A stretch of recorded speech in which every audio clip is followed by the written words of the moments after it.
Amém, irmãos? Espero que os irmãos estejam bem, tranquilos.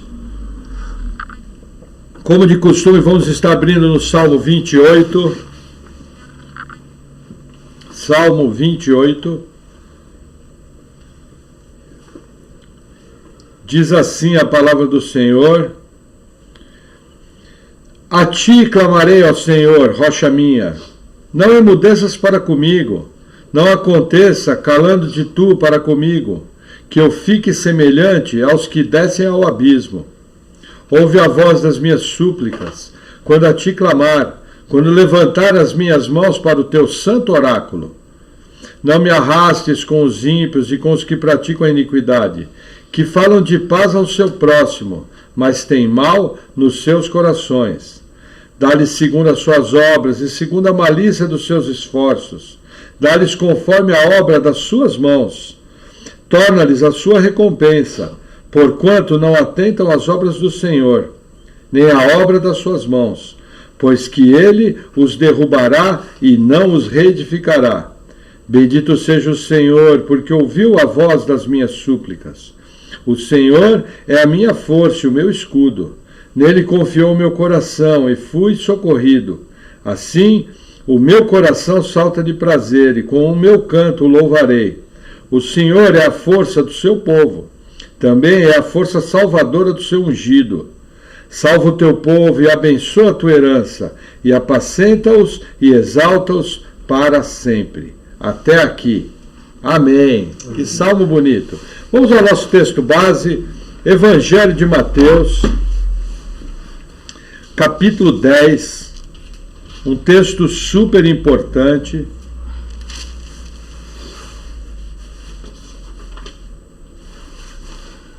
Versículo 1 diz assim: E chamando seus 12 discípulos, deu-lhes poder sobre todos os espíritos imundos, para os expulsarem e para curarem toda enfermidade e todo mal. Até aqui. Vamos orar. Senhor, obrigado por tua palavra. Nós oramos em nome de Jesus, colocando a nossa vida, pedindo, Senhor, que o Senhor venha nos edificando nessa manhã, que nós possamos aprender a tua palavra e que eu possa, Senhor, estar transmitindo a palavra de maneira bíblica, que nós possamos realmente, como igreja, sermos edificados como teus filhos. Em nome de Jesus. Amém. Amém, Amém, irmão. Chegamos ao capítulo 10 de Mateus. E o texto diz assim, vou reler. E chamando seus 12 discípulos, deu-lhes poder sobre os espíritos imundos, para os expulsarem e para curarem toda enfermidade e todo mal. Ora, os nomes dos 12 discípulos são esses. O primeiro, Simão, chamado Pedro, e André, seu irmão. Tiago, filho de Zebedeu, e João, seu irmão. Filipe e Bartolomeu, Tomé e Mateus o publicano, Tiago, filho de Alfeu, e Lebeu, apelidado Tadeu, Simão o cananita, e Judas Iscariotes, aquele que o traiu. O que está acontecendo aqui? Jesus primeiro teve um tempo de caminhada, as outras descrições dos outros evangelhos mostram todo o ministério de oração que Jesus teve na escolha dos seus discípulos. E aí o que acontece? Ele aqui separa os 12 apóstolos, os enviados, aqueles que seriam encarregados de transmitir todas as verdades que o Senhor havia os ensinado. Esses aqui são os escolhidos. Curiosamente aqui, sempre aparece Pedro como o primeiro. Em todas as listas dos 3 evangelhos, Pedro aparece como primeiro. Por quê? Porque Pedro era proeminente entre os apóstolos. Não que ele seja especial, não que ele fosse o principal dos apóstolos, mas ele era uma figura de liderança. Se a gente fosse partir por algum princípio humano, a gente diria que Paulo foi o principal. Porque Paulo escreveu 13 dos 27 livros do Novo Testamento, o que também não é verdade.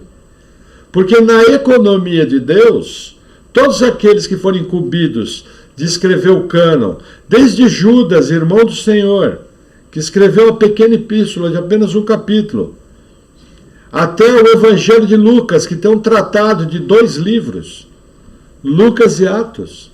Todo o trabalho de Paulo feito aos romanos, as epístolas de Pedro, todas elas são importantes. Por quê? Porque o cânon bíblico é algo único. Agora, numa questão de liderança, de proeminência, a gente percebe que Pedro aparece aqui. Outro detalhe importante, a gente percebe que estão divididos em 3 grupos de 4 discípulos. Também a gente percebe que os discípulos estão distribuídos aos pares. Pedro e André, Tiago e João, a gente percebe eles distribuídos aos pares. É uma peculiaridade. Talvez em missões particulares, em coisas, os discípulos tinham esse hábito. Mas tudo isso nem importa muito. O que importa é o que está no versículo 1, que diz assim, que foi dado poder sobre os espíritos imundos para os expulsarem e para curarem toda enfermidade e todo mal. Qual que é a questão aqui? Aqui, primeiramente, o Espírito Santo não tinha vindo revestindo eles de poder, como foi no Pentecostes. Havia salvos nessa época? Sim. Pelo quê? Pelo poder do Espírito Santo. Só que na forma como é hoje na igreja, o Espírito Santo seria dado após Jesus ascender.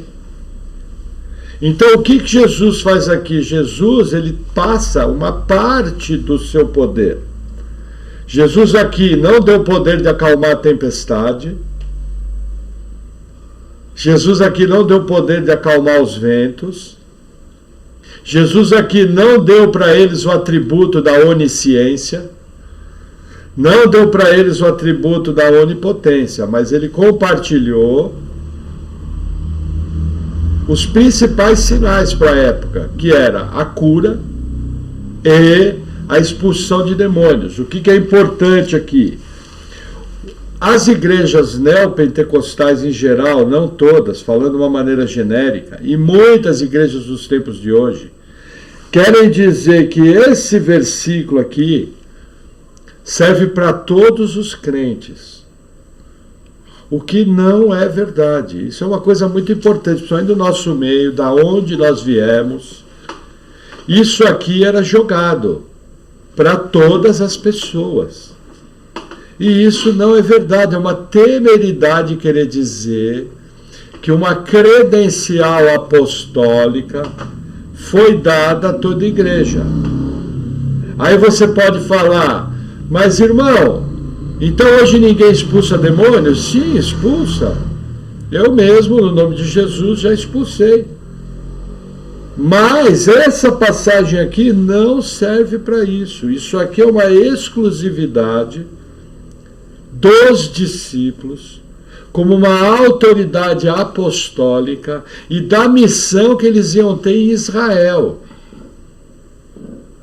Deus cura hoje? Sim. Demônios são expulsos hoje? Sim. Existem dons dados à igreja hoje? Sim. Mas não é disso que essa passagem está falando. É uma distorção extremamente grave dizer que esse texto aqui, essa autoridade foi dada a nós. Que eles falam o seguinte, que lá em Mateus 28 fala, ide por todo o mundo, pregar o evangelho a toda criatura, fazei discípulos, batizando-os em nome do Pai, do Filho e do Espírito Santo. Aí eles pegam o termo discípulo lá e querem dizer que é o termo discípulo aqui. Mas não é, aqui é completamente diferente. Inclusive, olha o detalhe na escrita da carta. Mateus tem o cuidado de colocar os nomes de quem recebeu isso. Então nós temos nomes, pessoas, isso é muito importante. Lá, no final do Evangelho, é falar de maneira genérica. Mesmo assim, a gente vai perceber no livro dos Atos dos Apóstolos o número de milagres acontecendo num nível que é diferente hoje. Dentro da própria Bíblia, o mesmo Paulo que em Atos dos Apóstolos os lenços que ele orava, quando eram colocados junto a pessoas endemoniadas, os demônios saíam, o mesmo Paulo deixou Epáfras doente. Por que ele não orou por um lenço e colocou lá?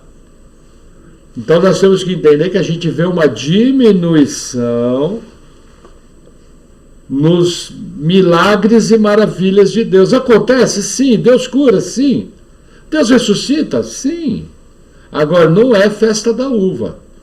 Não é essa bagunça que a gente vê hoje. E tem que tomar muito cuidado, tem que se avaliar a mensagem de pregação, porque existe muito charlatão evangélico que inclusive combina dentro da multidão para que pessoas finjam ser milagre.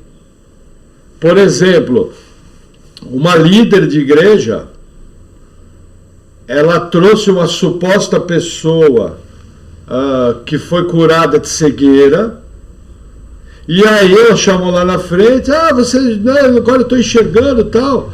Aí perguntou que cor que é aquela, a pessoa vermelho, que cor é aquela? É azul, mas ela não tinha como saber que cor era. Porque ela era cega antes.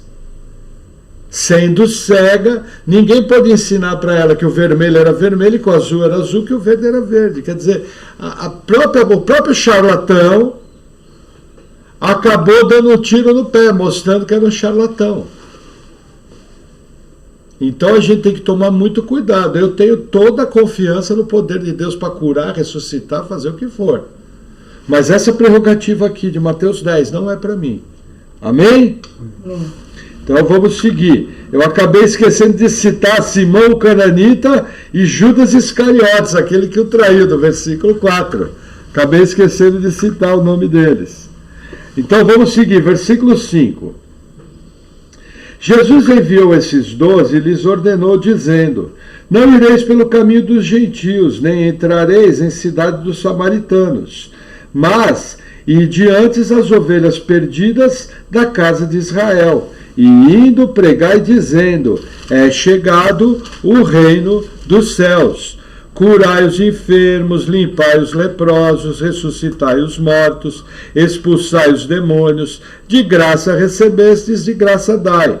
Não possuais ouro, nem prata, nem cobre em vossos cintos, nem alforjes para o caminho, nem 2 túnicas, nem sandálias, nem cajado, porque digno é o operário do seu alimento. Primeira coisa que Jesus ensina aqui, Jesus ele dá algumas restrições. Ele fala, olha, a missão de vocês é para Israel. Isso aqui é diferente do que Jesus fala, que a mensagem seria pregada em Israel, Samaria, até os confins da terra. Por quê? Porque esse momento aqui é um momento de pregação ao povo judeu. Da mesma maneira, Paulo, como chegava numa cidade dos gentios, ia primeiro na sinagoga. Por algumas semanas, Paulo ia primeiro em direção aos judeus. Mas, o que acontece?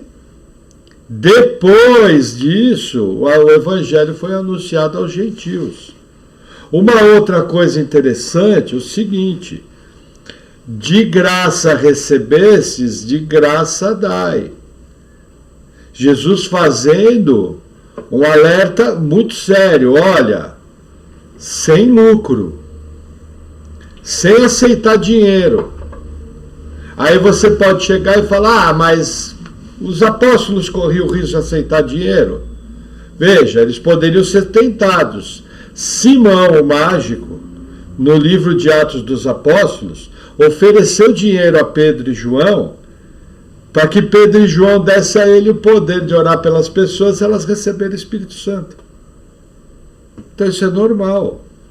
Inclusive, temos que entender, não na Judéia, mas no mundo pagão, havia escolas de mágicos, de magos, de bruxos, de feiticeiros.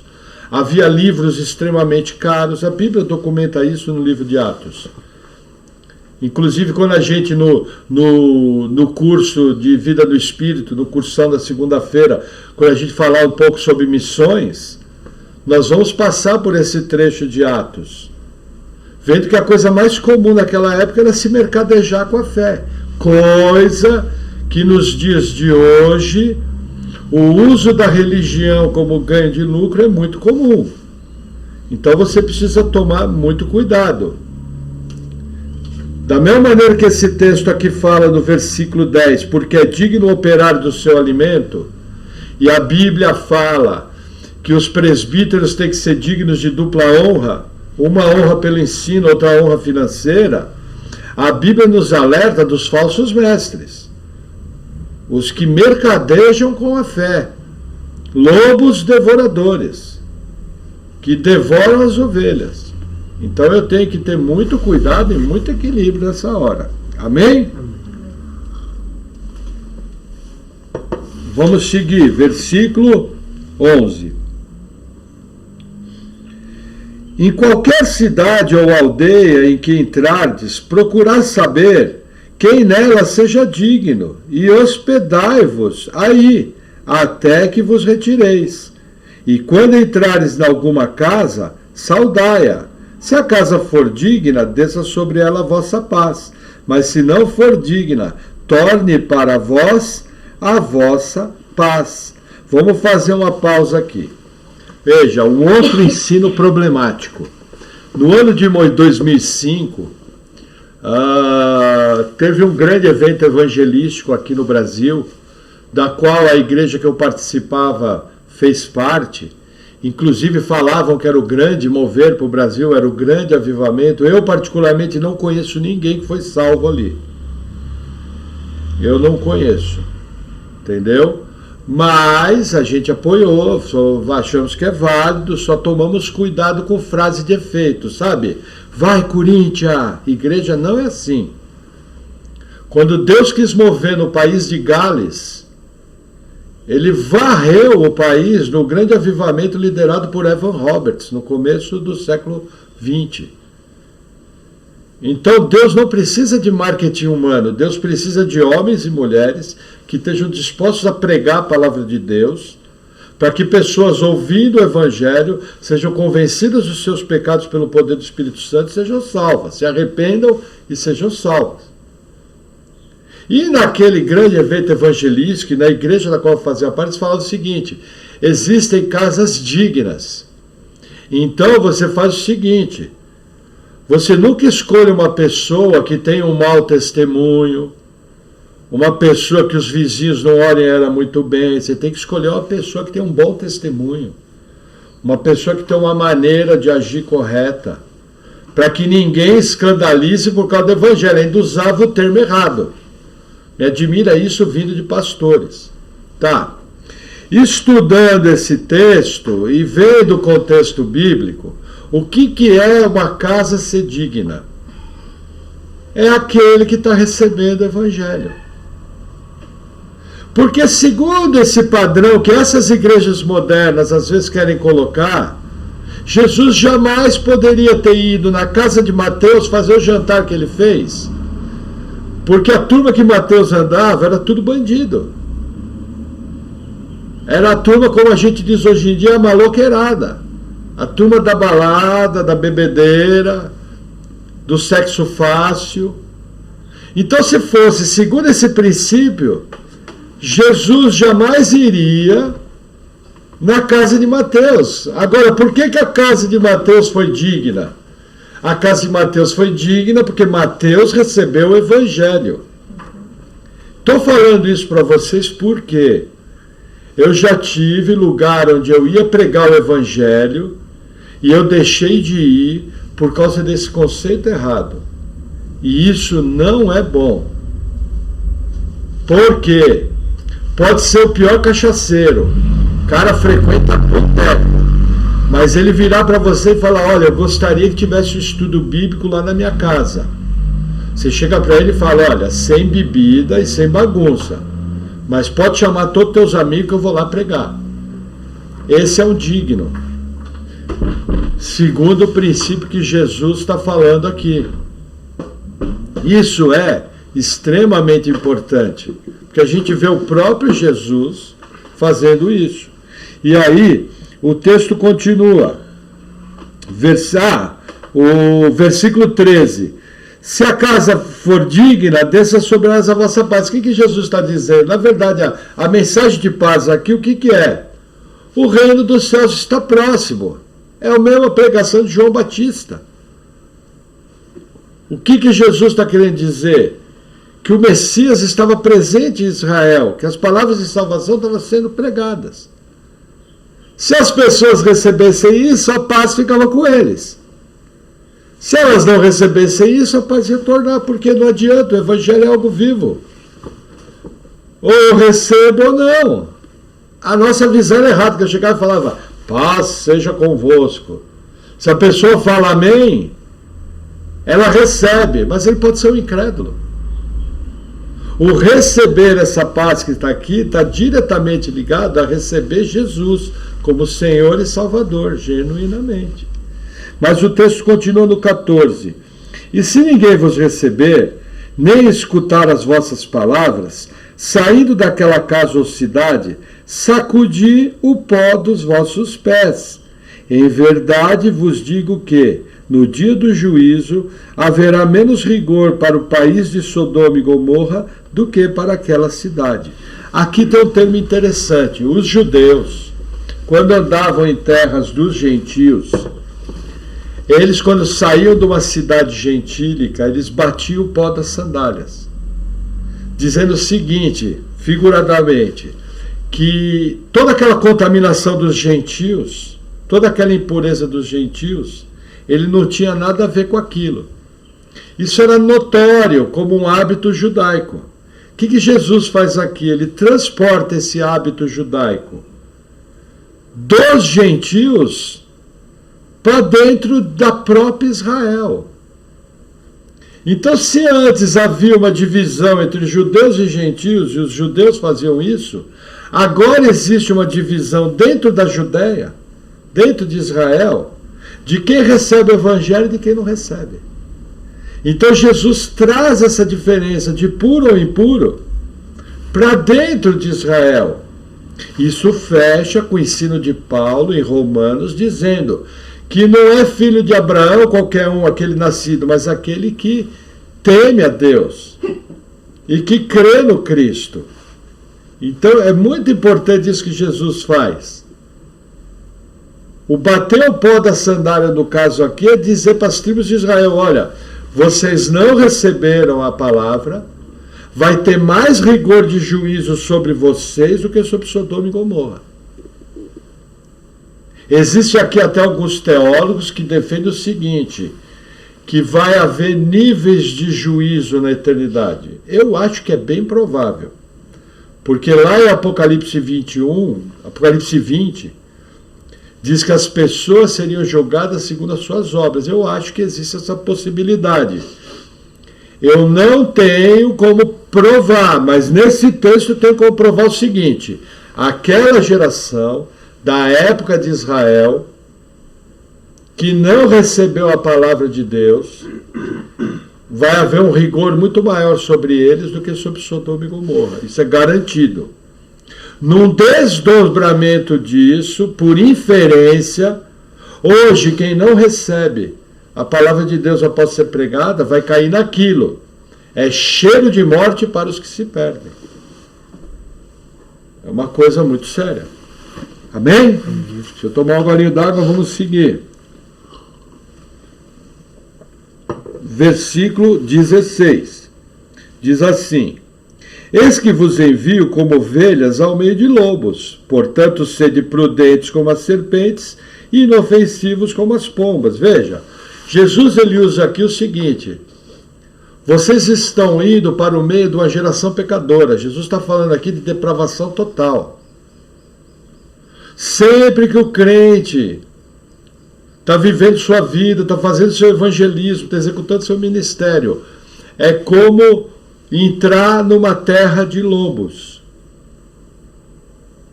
Então o que acontece? Você tem que ser. O que ele usa aqui? A figura da serpente. A serpente é um animal que, tirando a jararocona velha aqui da serra, ela se manda. A serpente, se ela puder escapar, ela escapa antes de ser vista. A pomba também, é aquela coisinha recatada, cisca aqui, você chegou perto, ela voa. Pomba não fica racionalizando se você é bom ou se é ruim. Você joga comida, ela come, chegou perto, ela voa. Então Jesus está usando um termo agrícola daquela época, numa sociedade rural, para falar o seguinte: ó, gente, vocês estão entrando no meio de um bando de pecador. É um monte de lobo. Então vocês tomam cuidado, fica ligeiro. E isso serve para nós hoje. E a continuação do texto mostra isso. Olha que interessante. Acautelai-vos, porém, dos homens, porque eles vos entregarão aos sinédrios e vos açoitarão nas suas sinagogas. Jesus está falando o que aqui? Da perseguição, que acontece até hoje. E sereis conduzidos à presença dos governadores e dos reis, por causa de mim, para lhes servir de testemunha a eles e aos gentios. O que está falando aqui? De que aconteceu com Paulo. Foi levado diante do rei Agripa e deu testemunho. E aconteceu com outros. Pedro e João foram levados diante do Senado judaico, que é o Sinédrio, e testemunharam diante dos sacerdotes. E aí o texto continua, versículo 19.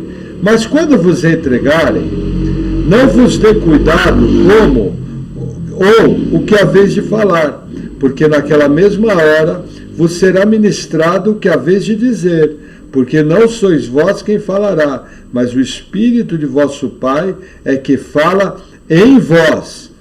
Olha que interessante. O Espírito fala em vós. O Espírito não fala por vós. Tem crente que lê essa passagem e quer transformar, entre aspas, o testemunho do Evangelho como se fosse uma sessão espírita. De que ele vai ser tomado pelo Espírito Santo e o Espírito Santo vai falar usando a boca dele. Isso é muito comum. As pessoas têm uma mentalidade como se fosse um transe.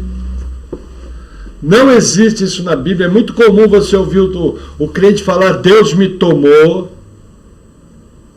e eu não consegui me controlar. Não é assim. Os dons do Espírito, eles operam com serenidade, com plena consciência do crente, num ponto tal, vamos usar o exemplo das línguas, que quando acontece uma manifestação em línguas, com interpretação, o crente tem condição de avaliar se aquilo é uma manifestação para ser feita pública ou é apenas para ele orar em línguas consigo mesmo, baixinho. Então isso é uma coisa que eu tenho que entender. Essa de o Espírito me tomou, quem suprime a consciência é o espírito maligno. Quem sai tagarelando igual maluco é o espírito do crente extremamente carnal, que quer falar à torta e à direita. O Espírito falar em vós é da inteligência e sabedoria para que o crente testemunhe de maneira serena, tranquila, intensa e fale o que tem que ser falado. Eu nunca posso... Gente, ó, tem crente recebendo influência de demônio por causa de uma má interpretação desse versículo. Um crente vai ficar endemoniado se ele é nascido de novo ou não, porque o Espírito Santo está nele. Mas ele pode ficar opresso. E uma das piores formas que tem de opressão demoníaca no crente é o crente estar dando ouvidos a demônios, achando que está ouvindo Deus e falando que não deve. Isso é opressão. E pode acontecer. Por que acontece? Porque a pessoa desrespeitou o princípio da palavra. Então esse crente, aí ele sai falando, não julga, não avalia. Aí é gente orando em línguas altas no culto. Por exemplo, se eu chegar num culto e tiver alguém orando em línguas baixinho para si mesmo, sem atrapalhar o culto, você deixa a pessoa quieta ali. Consigo mesmo, ela está falando em mistério com Deus. Agora o crente dá vazão, sai falando alto, atrapalhando o culto. O Espírito Santo jamais vai atrapalhar isso. Entendeu? Então nós temos que ter muita sabedoria e temos que tomar muito cuidado com esse versículo. Inclusive, existe gente endemoniada, que eu já vi gente vestida de saião, coquinho, usado como profeta, sempre tinha uma palavra para dar para as pessoas telefonavam para fazer consulta, isso lá em São Paulo.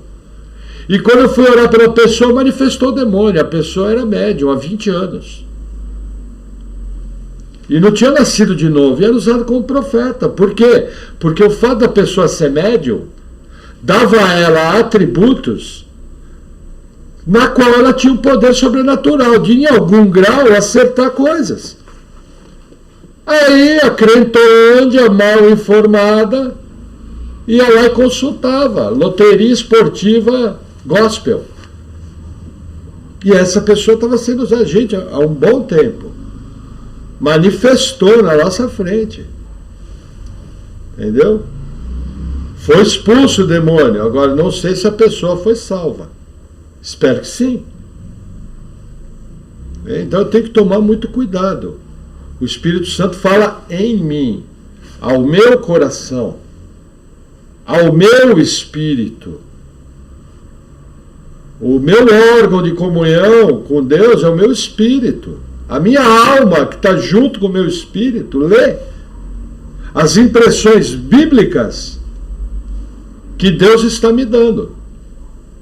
Amém? Amém. Para vocês terem uma ideia como é sério isso, esse avivamento que aconteceu no país de Gales em 1906, com esse mineiro chamado Evan Roberts, esse avivamento varreu o país. Só que ele foi contaminado por uma série de manifestações estranhas. Existe um livro de um casal, o casal Penn-Lewis. Quem escreveu foi a esposa chamada Jessie Penn-Lewis. Ela era uma metodista calvinista. Esse livro é chamado Guerra contra os Santos, é um clássico. E a maioria da informação que tem daquele livro mostra a contaminação que aconteceu no grande avivamento em País de Gales, onde pessoas caíram nisso aqui. E aí foi aquela festa da uva. Por quê? Nós temos que tomar cuidado, precisamos guardar a ortodoxia. Satanás se disfarça como anjo de luz. E ao se disfarçar como anjo de luz, ele entra na igreja trazendo conceitos estranhos. Isso é muito sério. Tem que tomar muito cuidado. Isso é um perigo, ainda mais no meio pentecostal e carismático, onde se dá vazão a isso. Lembrando que nós acreditamos na continuidade nos dons, acreditamos no sobrenatural de Deus, porém, nós somos extremamente céticos em relação a qualquer manifestação. Vamos sempre avaliar pela Bíblia, sempre avaliar de maneira bíblica, e para nós, qualquer igreja que queira dizer que flui nos dons, ela tem a obrigação de provar que todos aqueles eventos que acontecem dentro daquela igreja fecham com a verdade da palavra. E aí só vou dar um exemplo claro. Alguém que permite que se ore em línguas altas sem interpretação está desobedecendo a palavra de Deus. Por aí você já tira qual é a avaliação que nós fazemos. Amém? Vamos seguir. Versículo 21. E uma parte, eu sei que alguns os acompanham na internet. Você nunca se perguntou por que igrejas permitem orar em línguas altas sem interpretação? Por que existe essa desobediência? É algo que você tem que estar por dentro. A ideia não é ofender, a ideia não é, mas é expor uma desobediência bíblica muito séria. Amém? Amém. Vamos lá, versículo 21. E o irmão entregará a morte o irmão, e o pai ao filho, e os filhos se levantarão contra os pais, e os maltratarão. E odiados de todos serei por causa do meu nome. Mas aquele que perseverar até o fim, esse será salvo. Quando, pois, vos perseguirem nessa cidade, fugi para outra, porque em verdade vos digo que não acabareis de percorrer as cidades de Israel, até que venha o Filho do Homem. Até aqui. Veja, o que acontece? Vamos começar de trás para frente. Essa questão de até que venha o Filho do Homem, para alguns intérpretes, está muito ligada à manifestação de Jesus em sua glória, que foi o que aconteceu em Atos 1 e no final dos Evangelhos. Então está muito ligado a isso, porque aquela geração também nem teria tempo de cumprir tudo que tinha que cumprir. Entendeu? Outro detalhe, aqui o versículo 22 tem uma coisa super importante. Qual é a marca de alguém que foi salvo e que tem segurança de salvação? A grande característica dele, ele permanece até o fim. Então não vem com esse papo, se desviou, fulano está fora da igreja, porque é o seguinte, para nós aqui, crente que é crente não perde a salvação, da mesma maneira que ele não sai da igreja. Ele vai até o fim, é a marca dele. E se ele sair da igreja, duas coisas vão acontecer. Ou Jesus vai recolher ele, ou a chibata vai comer no lombo e ele vai voltar. Simples assim. E um dos versículos que a gente usa é esse aqui. Aquele que perseverar até o fim, esse será salvo. É a marca. O cara aguentou perseguição. Agora, essa passagem aqui, ela fala da época dos apóstolos, mostrando a perseguição que eles tiveram lá, mas ela transcende a época dos apóstolos. E ela perpassa a história da igreja e chega até o final dos tempos. Isso daí é uma coisa que a gente sabe que, inclusive, vai existir muita perseguição contra os crentes. É uma coisa muito séria. Amém? Vamos avançar. Versículo 24. Não é o discípulo... Peraí, deixa eu ajeitar aqui e tirar o... Não é o discípulo mais do que o mestre, nem o servo mais do que o seu senhor. Basta o discípulo ser como seu mestre, e ao servo como seu senhor. Se chamaram Beelzebu ao pai de família, quanto mais aos seus domésticos. Portanto, não os temais, porque nada há encoberto que não haja de revelar-se, nem oculto que não haja de saber-se. O que vos digo em trevas, dizei em luz, e o que escutais ao ouvido, pregai-o sobre os telhados. O que está acontecendo aqui? Jesus falou o seguinte: me chamaram de demoniado, vou chamar vocês de demoniado. Me perseguiram, vou perseguir vocês. Sempre, em toda a história. Tá? Segundo, esse versículo é importante. Nada há encoberto que não se haja de revelar-se, nem oculto que não haja de saber-se. O pessoal carismático, pentecostal, não pentecostal, fazem um uso errado desse versículo, querendo dizer que Deus revela no culto, e o versículo básico que eles usam é isso: nada que é de oculto vai deixar de se revelar. Alguns irmãos aqui já ouviram isso. Gente, isso é uma visão absurda do versículo. Deus pode revelar algo que está oculto? Sim. Deus faz isso hoje em dia? Sim, da maneira que ele bem entende. Agora, usar esse versículo para dizer isso não pode, porque olha que interessante, olha o que Jesus está falando. Jesus está falando do que ele ensinou os discípulos de maneira privada, ser anunciado para todo mundo. Olha o que ele fala no versículo 27. O que vos digo em trevas, aqui em trevas é às escuras, é de maneira privada. é que a palavra aqui também traduz por trevas. O que vos digo em trevas, dizei-o em luz, e o que escutais ao ouvido, pregai sobre os telhados. É óbvia a interpretação. Ah, irmão, nada que está oculto vai deixar de ser revelado. Oh, Jeová, fala Jeová. Gente, onde nós chegamos? Que palhaçada que nós fizemos com os dons do Espírito Santo. O Espírito Santo não é palhaço, o Espírito Santo é Deus. Nós temos que tomar cuidado. As pessoas querem tornar o Deus Espírito Santo e suas operações maravilhosas em palhaçada, em patetice, em cartomancia gospel, usando versículos que a Bíblia jamais imaginou. Sabe o que Jesus está falando? Isso aqui que vocês que estão ouvindo essa palavra aqui, estão ouvindo, anuncia para os outros. Simples assim. O texto é autoexplicativo. Mas qual é o problema? Texto fora do contexto é pretexto. Qual que é o segundo problema? Está sendo colocado pastores de maneira indevida. Está sendo colocado pessoas para ensinar na igreja que não são mestres. Lembra que eu expliquei para vocês? Todo pastor tem que ser mestre. Mas todo mestre não é obrigado a ser pastor. Mas todo mundo que ensina na igreja tem que ser mestre. Aí aquela maravilha, pega alguém que fala bem, sem preparação nenhuma, monta uma igreja.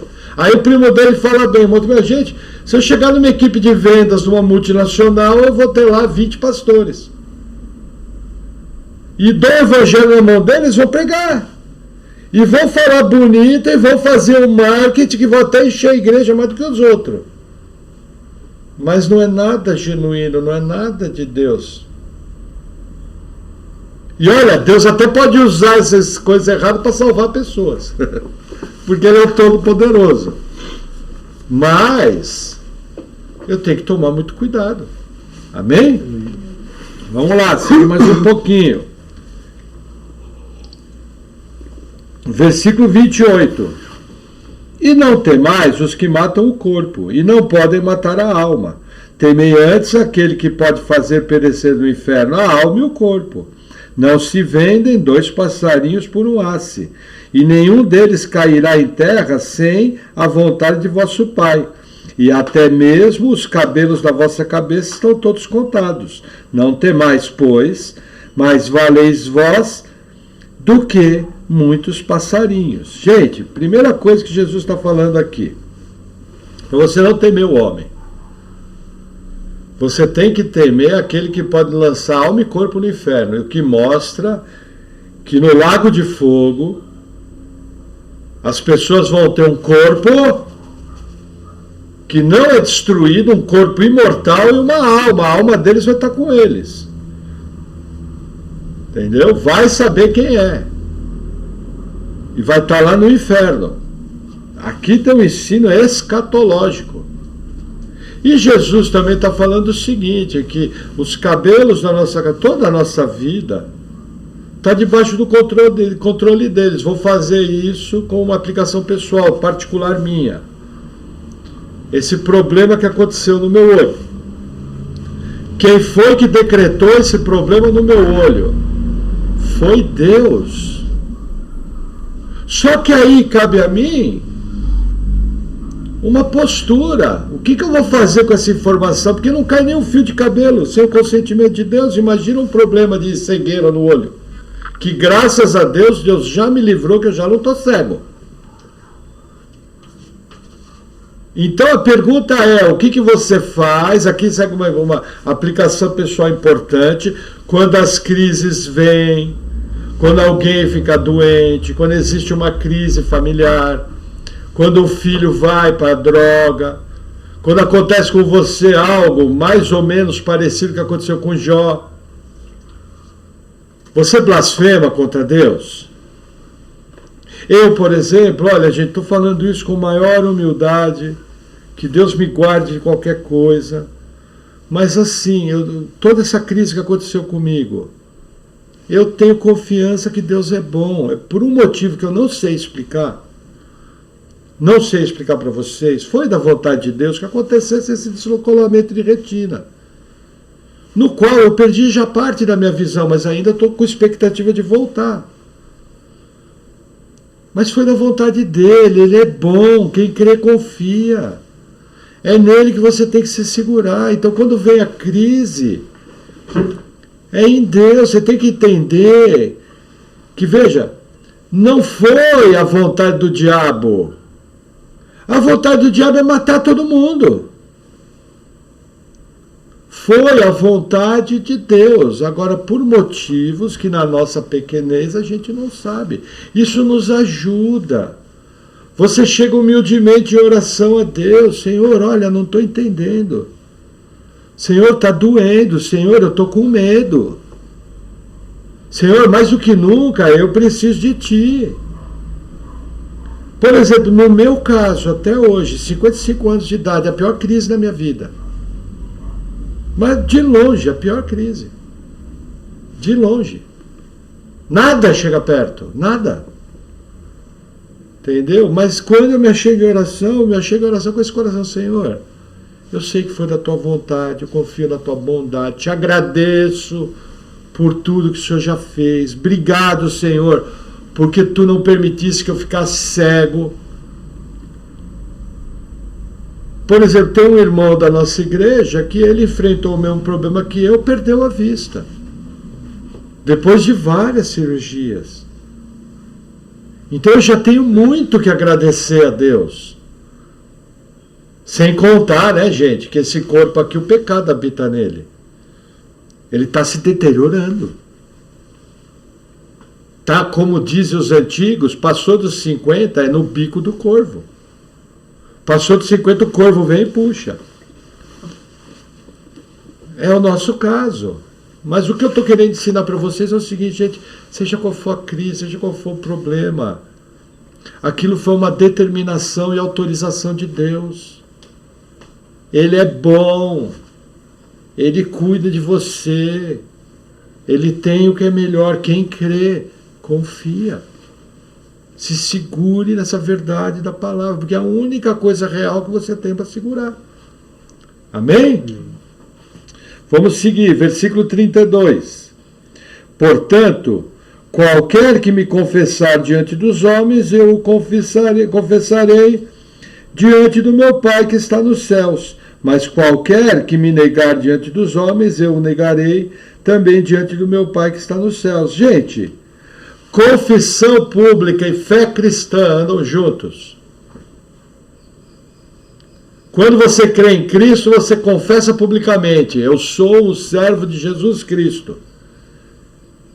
Sou pecador, me arrependi dos meus pecados, eu creio em Jesus Cristo de Nazaré e sigo os seus mandamentos.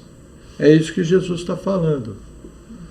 Não existe fé em Cristo sem confissão pública. Todos os crentes em Jesus chegam nele e falam: você crê em Jesus? Creio.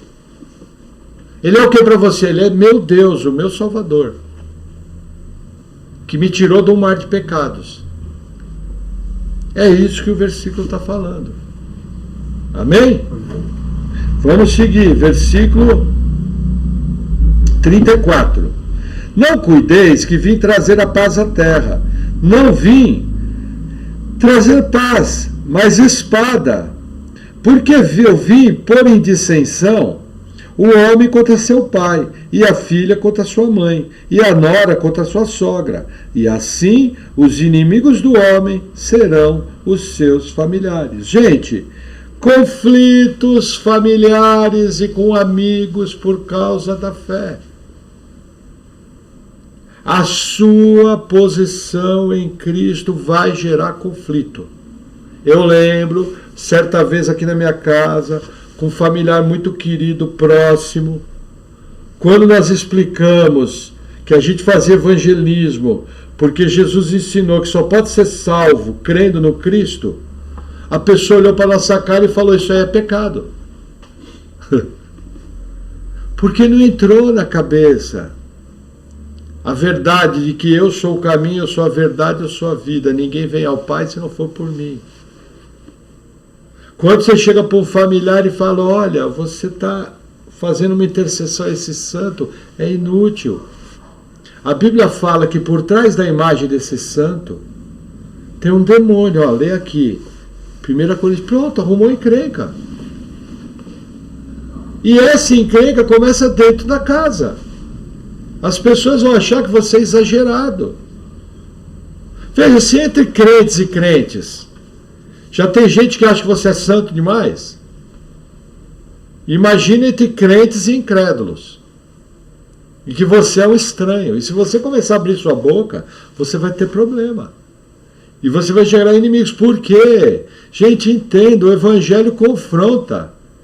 Você está dizendo com o maior amor do mundo, com a maior clareza do mundo, que a pessoa vai passar a eternidade no inferno, em tormentos. Olha que agradável a mensagem. Ninguém quer ouvir isso. As pessoas querem ouvir o seguinte: paz e amor. Arquibaldo, vamos que vamos. É tudo festa. Todo mundo vai ser salvo. Deus é bom, Deus é amor. Eu não creio nesse Deus que manda para o inferno. É, fulano, mas esse Deus que você crê não é o Deus da Bíblia. Isso é um ídolo que você criou. Não é o Deus da Bíblia. Entenda. Quando você vai na feitiçaria, quando você vai na idolatria, embora você chame isso de Deus da Bíblia, não é o Deus da Bíblia. Pronto, arrumou encrenca. Não tem como. Entendeu? Isso é com amigos, com familiares, com parentes, com colegas de trabalho, com todo mundo. Porém, Jesus mostra que dentro da própria casa, aí entra um outro problema. Quando a gente pega Atos dos Apóstolos 10, nas igrejas eles ensinavam o seguinte, no texto do carcereiro: crê no Senhor Jesus, tu e tua casa serão salvos. Aí eles dizem o seguinte, a palavra casa ali é oikos, realmente é oikos. Então o que acontece? Quando você crê, todos os seus familiares vão ser salvos. É isso que ensinam nas igrejas. Mentira! Jesus fala que os seus inimigos vão ser da própria casa. Quem está mentindo? O pastor que ensinou isso? Ou Jesus Cristo, nesse texto? Não existe promessa que você, sendo salvo, seus familiares vão ser salvos. Ó, como envolve salvação, isso é heresia.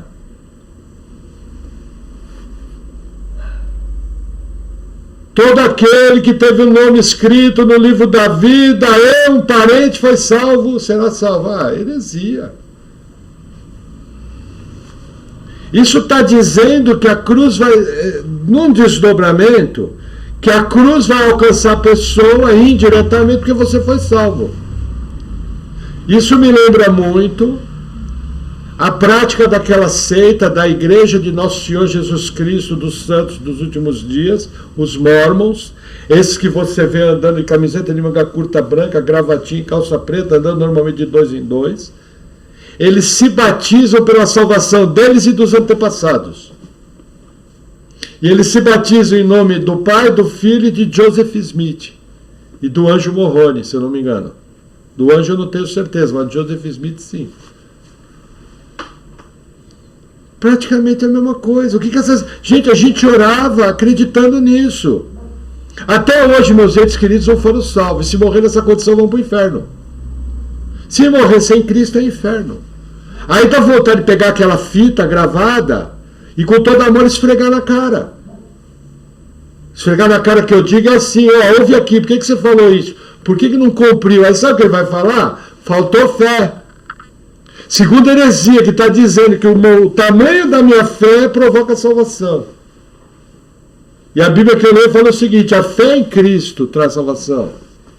É heresia atrás de heresia, a gente fica se iludindo. E aí fala para você, profetiza sobre tua família, do mesmo jeito que o vale dos ossos secos. E aí vai lá o coitado do entravado, que não sabe 2 linhas da Bíblia. Como eu, trouxa. E fica profetizando. E nada aconteceu. Sabe por que não aconteceu? Porque não é Bíblia.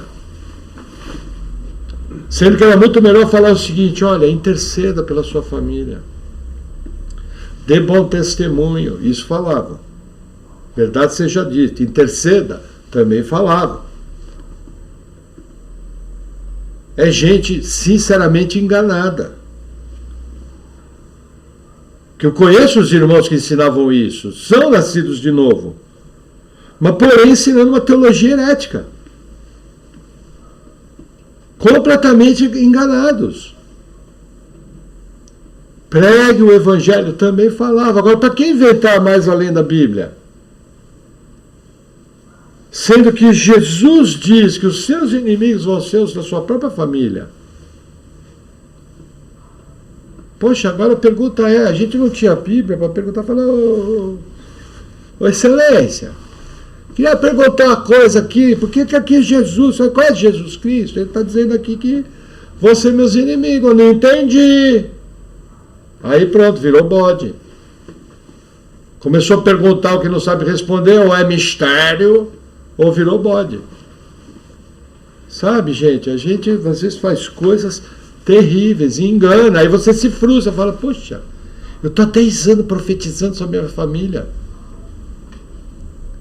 Eu estou há 10 anos crendo que tu e tua casa serão salvos, e os caras estão se matando, já morreu 4.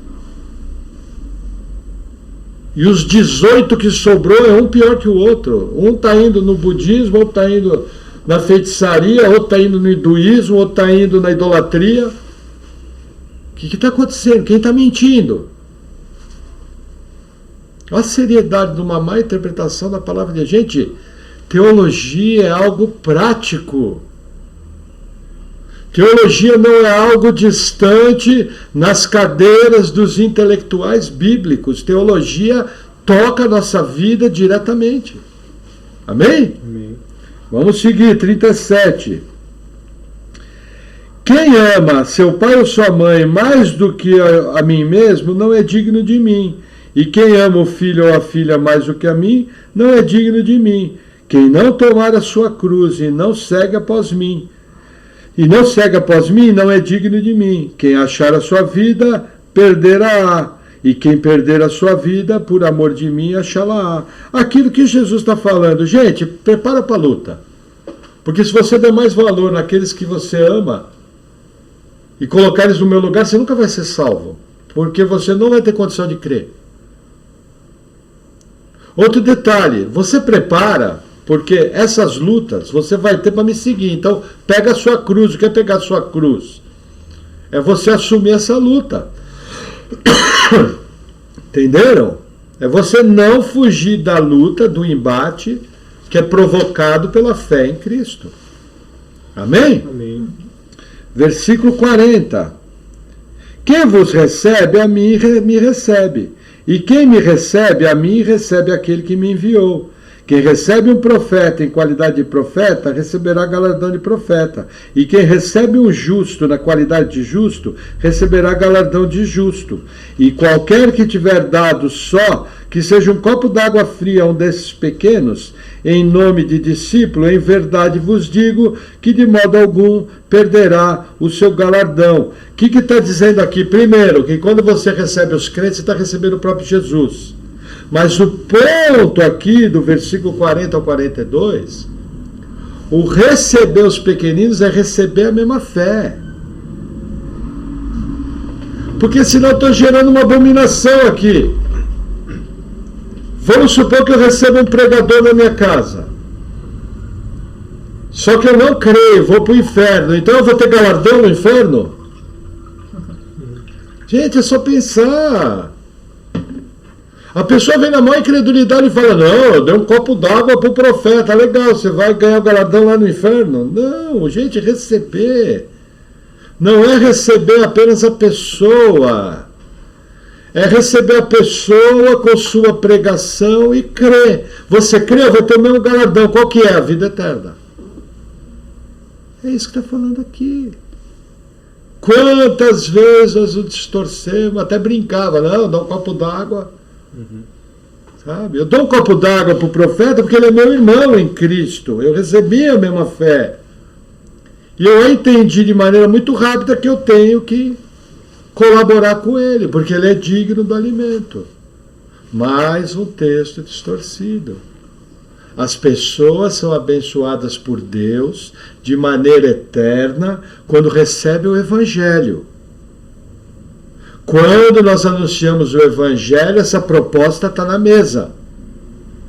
Sempre que o Evangelho é pregado, existe um apelo sincero para que as pessoas se enxerguem como pecadores, se arrependam de seus pecados e creiam em Jesus Cristo. Sempre existe esse chamado. Aquele que crê será salvo. Quem não crê já está condenado, é inferno. Por quê? Porque o Evangelho foi colocado para ele. E ele tem a responsabilidade de crer. Aí a pessoa vai falar para mim, mas peraí, Bíblia, você não é calvinista? Você não diz que Deus elegeu na eternidade passada? Sim. Só que essa eleição é misteriosa. O que a Bíblia ensina é que é Deus quem salva, é quem Deus quem dá a graça, é quem Deus quem dá o novo nascimento, é que é Deus que tira o coração de pedra e coloca um coração de carne. Só que essa mesma Bíblia que ensina que a obra da salvação é 100% de Deus, inclusive a fé para mim crer, ela também ensina que eu sou responsável. E que se eu não crer, eu vou para o inferno. São duas verdades complementares. Não são duas verdades antagônicas, embora muitos queiram dizer que são contrárias. Não são. Primeira verdade, é Deus que salva, a obra 100% dele. Segunda verdade, o homem é responsável, quem não crê vai para o inferno. Ponto final. Ah, mas isso, aquilo. A Bíblia não diz. Se ela não diz, não posso responder. Acabou. Que nós possamos realmente entender o preço do discipulado cristão, o preço de fazer a obra, e que possamos de maneira abundante pregar o Evangelho, preparados para todo tipo de perseguição, todo tipo de incompreensão e todo tipo de luta, inclusive enfermidades, separações, distúrbios e perseguições. Amém? Amém. Vamos orar?